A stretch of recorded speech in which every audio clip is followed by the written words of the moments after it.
अस्सलाम वालेकुम रहमतुल्लाहि व बरकातुहू। वालेकुम सलाम वरहमतुल्लाहि वबरकातुह। जनाब, क्या मैं आपसे एक इस्लामी सवाल कर सकता हूँ? जी बिल्कुल कर सकते हैं। आपका नाम? मोहम्मद इरफान आलम अशरफी। माशाल्लाह। आप कहाँ के रहने वाले हैं? वैसे मैं प्रॉपर तौर पर बिहार का रहने वाला हूँ और अभी फ़िलहाल याकुतपुरा बड़ा बाज़ार के पास रहता हूँ। माशाल्लाह। हम लोगों से इस्लामी सवाल जवाब करते हैं रास्ते में, ताकि लोगों में इस्लामी अवेयरनेस आए और अमल करने में आसानी हो। जी आज का हमारा सवाल है आसमानी किताबों के मुतालिक। तो आसमानी किताबें कितनी हैं शेख? आसमानी किताबें कुल जो मशहूर हैं वो 4 हैं: तौरात, ज़बूर, इंजील और सबसे आखिरी किताब जो हमारे नबी सल्लल्लाहु ताला अलैहि वसल्लम पर उतरी है वो कुरान पाक है।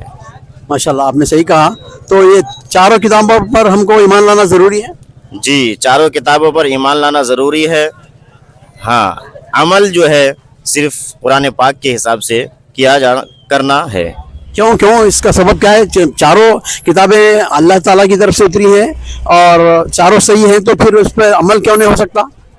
इसलिए कि हमारे नबी से पहले कुछ अहकामात ऐसे थे जिनको अल्लाह ताला ने कुरान पाक नाजिल करने के बाद मनसूख कर दिया है।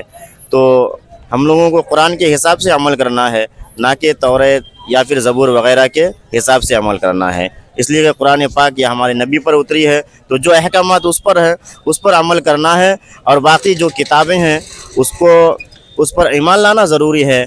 उनके अहकामात क्या थे नहीं थे उसको भी मानना ज़रूरी है, लेकिन उस पर अमल करना और कुरान पाक के अहकामात पर अमल करना गोया के बराबर है। कुछ अहकामात ऐसे हैं जो क्या हो चुके हैं, मनसूख हो चुके हैं। पहली शरीयत में वो अहकामात थे, लेकिन अब वो अहकामात नहीं है। माशाल्लाह, सही कहा आपने। उसमें असल चीज़ ये है कि तमाम किताबें जो है ना मनसूख हो चुकी हैं, यानी उसमें तहरीफ और तब्दील हो गई है। लोग अपने अपने हिसाब से तब्दील करे थे लोग। जैसे कि ज़बूर तब्दील हुई तो अल्लाह सुब्हानहू व तआला उसके मुखालिफ में इंजील को लाया।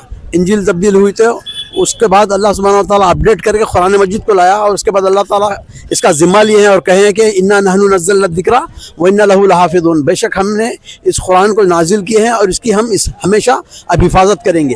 अब ये तहरीफ नहीं हो सकती।